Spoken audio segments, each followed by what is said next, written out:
All right, so our jar has been sitting out overnight and it's come to room temperature.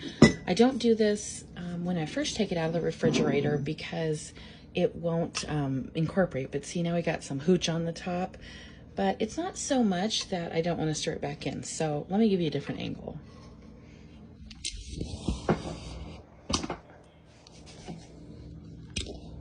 Okay, so that little layer of hooch, I'm just stirring back in.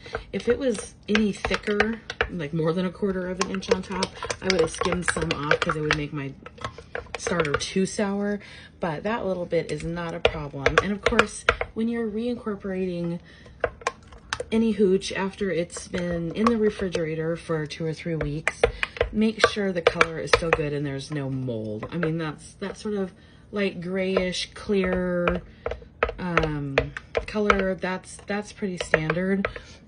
If you sniff it, it smells strong, but it's not a bad odor. It just smells like it needs some food. So now that the hooch is mixed back in, it looks like nice loose starter, we're gonna feed her. You know, I feed half and half amounts, and right now she's here. If once I feed her, it's going to be here, which means there's no room in the jar. I don't like to dump and dispose of my starter, but occasionally you have to do it. So what I'm just going to do is take a bag, because I don't need to use this discard right now, and I'm just going to throw some out. We're going to just lower the amount of the starter in the bag. Oops. And unfortunately, this is going to go in the trash. When I do this much, I don't put it down my sink. Okay, so I decreased the level of my existing starter, unfed starter, by about half. And I'm just scraping off the sides so I get a good visual starting point. You don't have to do this. I'm just showing you the different steps I do that make it a little easier. This is, after a couple of years of making sourdough, you pick up a lot of tips and tricks along the way. So now we're going to feed it. Now, as always, I am using unbleached bread flour, and I kind of feed on the 1:1:1 ratio.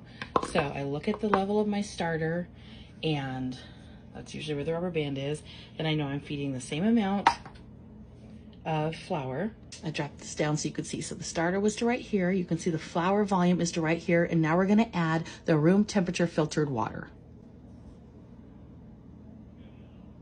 Okay, so add water. Again, this is a visual thing. I just sort of look and see what I need to do. And I start giving it a stir. Here, I'm going to show you from the top. Okay, give it to you from this angle so you can see what we're dealing with.